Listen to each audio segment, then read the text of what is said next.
It was past midnight, and the dormitory was deadly silent. Suddenly, the door cracked open on its own. The boys froze in terror, huddled under their thin blankets, their breath caught in their throats. A cold wind swept through the room, extinguishing the flickering bulbs, and then they saw her. At the far end of the room, a shadowy figure, draped in a tattered veil, her hollow eyes glowing faintly in the dark. She raised a hand and pointed. Her voice was chilling in whisper. "You disturbed my peace. Now you are marked." Chigozie's heart raced as he clutched his pillow. This was no story told to scare juniors. This was real. The shadowy lady was here. St. Gregory's College, located deep in the lush countryside of Lagos State, Nigeria, had an air of prestige and mystery. For decades, it was known for producing some of Nigeria's finest professionals. But beneath its reputation lay an airy aura. Stories of strange happenings were whispered from one generation of students to the next, most centered around the dreaded Shadow Lady. Chigozie's parents were proud to send him there. For a shy 14-year-old, the promise of independence thrilled and terrified him in equal measure. His father's advice echoed in his mind as he approached the tall gate in the school. Be brave, focus on your studies, and don't let anyone intimidate you. As the gate cracked open, a chill ran down Chigozie's spine. The old colonial-style building looked imposing, their once bright paint now withered and peeling.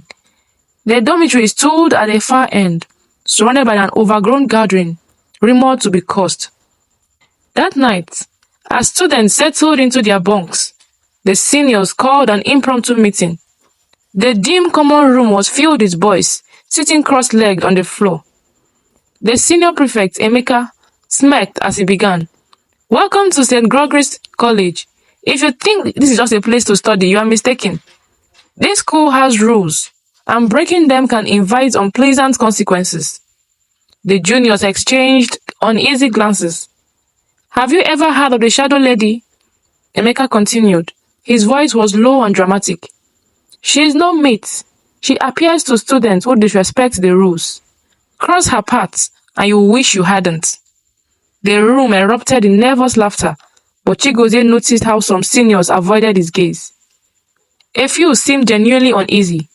That night, as Chigozie lay in bed, sleep eluded him. Every crack of the dormitory and rustle of the wind outside seemed magnified. His curiosity has burned brighter than his fear. The Shadow Lady, is she real? Or is it another senior trick? The urge to explore got the better of him. Carefully, Chigozie slipped out of bed, ensuring that his roommates were fast asleep. He armed himself with only flashlight and ventured into the dark corridor. The cold air prickled his skin as he headed towards the garden. The moment he stepped into the overgrown maze of weeds and wildflowers, he felt a heavy presence. A faint humming filled the air, a melody so haunting that it froze him to its track. His flashlights flickered, casting erratic shadows on the gnarled trees. "Who is there?" he whispered, his voice trembling. From the corner of his eyes, he saw her, a figure cloaked in shadows, her face almost obscured, her long dress billowing as if moved by an invisible wind. "You shouldn't have come here," she hissed. Chigozie bottled. His heart was pounding as he raced back into the dormitory. When he finally collapsed onto his bed, he was gasping for breath. He realized the humming hadn't stopped. It was now inside his head. The days following Chigozie's encounter were nothing normal. He tried to convince himself it was all a bad dream. The humming persisted. It crept into his thoughts during classes, lingered during mealtime, and grew louder at night. The first real incident happened 3 days later. During an afternoon nap, his roommate Ibrahim suddenly jolted awake, clutching his neck. "I can't breathe," he gasped. His eyes were wide with terror. The dormitory descended into chaos as boys rushed to help him. There was no visible cause for Ibrahim's distress, but when his breathing finally steadied, he whispered, "She was here. I saw her, standing by my bedside." The room felt silent. The senior boy is dismissed, as they told him it was just a nightmare. But Chigozie knew better. That night, the humming grew unbearable. It was as though the melody was whispering his name. Chigozie buried his head under his pillow, but it did not help him. Then came a knock. 3 sharp raps on the dormitory door. Nobody moved. Another knock came. Then a crack, and the door swung open on its own. The boy stared, frozen in fear, as a chilling wind swept through the room, extinguishing the single bulb that lit up the space.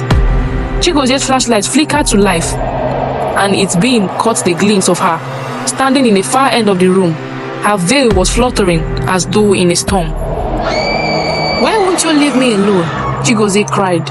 His voice was cracking. The figure pointed directly at him. "You disturbed my peace. Now you must atone." The room erupted in chaos as boys screamed and scrambled for safety.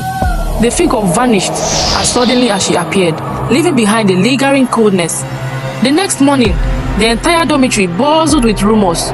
Some claimed they hadn't seen anything, while others swore they saw her face. Chigozie, however, knew there was no escape from her wrath. Desperate for answers, he sought out Ngozi, a senior colleague who had been rumored to have an interest in the supernatural. Ngozi agreed to meet him at the library after lights out. "Tell me everything," Ngozi demanded. Chigozie recounted his visit to the garden, the humming, and the sightings. Ngozi's face grew grim. "The shadow lady is real," she said. Her name was Ada. She was a brilliant student accused of witchcraft by her classmates. Out of jealousy, the staffs locked her in the basement as punishment, and she never came out. Chigozie felt a chill run through him. "So what do I do?" Ngozi was calm. "If she marked you, she won't stop until you make amends. We need to find her remains and give her a proper burial. Only then will her spirit rest." That night, armed with candles, salt, and Bible, the two ventured into the garden. The humming grew louder as they approached, and the air grew colder. The garden seemed to shift as if alive, guiding them to a hidden path. At its end stood an old rusted gate that opened into a forgotten cellar. Inside, the stench of decay was overwhelming. At the center of the room lay a pile of bones, tied together with the remains of a tattered student uniform. "This is her," Ngozi whispered. As they prepared to recite prayers, the shadow lady appeared. Her form was more solid ever than before. Her hollow eyes glowed in the rage. "Leave this place," she sneaked. The voice was shaking the room. "We are here to help," Ngozi said, firming. "You don't have to suffer anymore." Ada laughed at them, but Ngozi threw a cycle of salt round the bones, blocking her path. Together they prayed, their voices trembling but resolute. Slowly, Ada's figure began to dissolve, her screams fading into a soft weeping. When the last of her form vanished, the cellar grew silent and the air felt very lighter, almost peaceful. They buried her bones under the largest trees in the gardens and marked it with a cross. And from that night on, the humming ceased and St. Gregory's returned to its former peace. Days turned into weeks, and as for time, peace seemed to settle over St. Gregory's College. The strange happenings had stopped, and Chigozie began to feel like a normal student again. Yet, deep down, he couldn't shake the feeling that the shadow lady's story was not over. Ngozi too felt uneasy. "Spirits don't let go easily," she told him one evening. "We may have buried her bones, but there's still unfinished business." Their suspicions were confirmed when strange occurrences resumed. This time around, more intense than before. The lights in the dormitory flickered endlessly.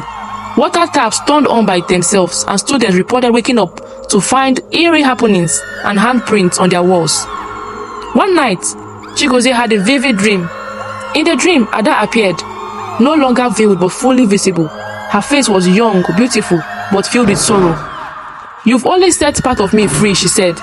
"The rest is bound to the basement, where my suffering began. Come, if you dare." When Chigozie woke up, he knew what he had to do. He explained the dream to Ngozi, and though she was hesitant, she agreed to help him. "Confront whatever remains of Ada," she said. Under the cover of darkness, they returned to the cellar. This time around, they came prepared, carrying a lantern, holy water, and an old handwritten prayer they had borrowed from the chapel. The moment they entered the cellar, the temperature plummeted. The walls seemed to close in, and the air grew thicker with the smell of damp earth. In the far corner of the room, Ada's shadowy form emerged. her glowing eyes fixed on them. "You think you've helped me?" she spat. Her voice was echoing unnaturally. "You've only scratched the surface of my pains." Ngozi stepped forward, holding the Bible. "We are here to end your suffering for good. Show us what binds you." The walls of the cellar trembled and the floor clacked, revealing a hidden compartment. Inside lay the rusted chain, wrapped tightly around an old notebook. The notebook bore Ada's name. "This is my truth," she said. Her voice was trembling with both anger and sorrow. "They destroyed my reputation, my dreams, my life. These notebooks hold the lies they told about me, the lies they condemned me." Chigozie picked up the notebook, careful not to disturb the chain.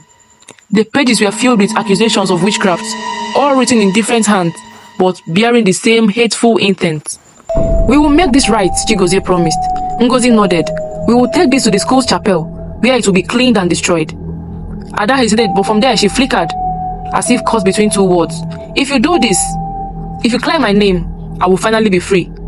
The two made their way to the chapel, the chain and the notebooks in tow. The journey was anything but smooth. Doors slammed shut before them. Shadows seemed to pursue them, and the notebook grew heavier with each step. When they reached the altar, they placed the chain and notebooks on it.